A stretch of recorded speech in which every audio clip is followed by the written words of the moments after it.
The three Fox sisters, Margaret, Kate, and Leah, sit for a portrait. Kate stands in between her two seated sisters, with her hands on their shoulders. Leah is suddenly aware that there are others in the room. "Look alive, girls! We have spectators." "Time for the rap show?" I think that means something different these days. "We're not in Hydesville, New York anymore." "They know about us here, though, right?" "We are quite famous, yes, deservedly so." Margaret appears exasperated, her sisters taking more credit than she deserves again.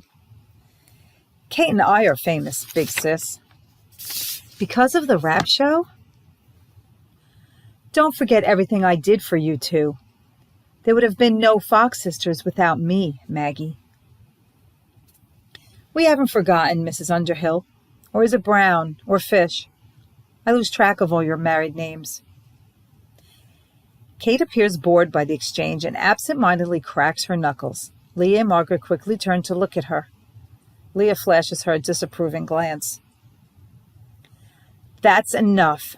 Catherine, save it for the show." "The rap show." "Sis, that's spirit rappings. It's what we did to set off the spiritual movement." Kate suddenly turned sober. "I regard spiritualism as one of the greatest curses that the world has ever known." "Oh, that's enough out of you. Hundreds came to sit at our seances. We were mediums, sought after by the upper echelon of high society. It was a great life. A constant party." "I think you enjoyed the party too much." "Just as you enjoyed your wine, both of you." "I'm not whining." "Oh, Kate." "Well, we had to find something to be able to get through it all. I mean, we were barely teens when it started. It was confusing enough to live in a haunted house, but then to be thrust into the limelight as its mascot, always under scrutiny, always being called frauds. We were frauds." "I said that's enough. We started a movement." "The Posts, Isaac and Amy started it. We just all got caught up in it." "It was real. Even if it wasn't genuine each and every time. You can't tell me that what set us on the path wasn't real. You try to escape it by drowning yourself first in drink, then in religious extremism. Even when you took that reporter's money and confessed, pinning it all on me, you couldn't escape the truth." "The truth?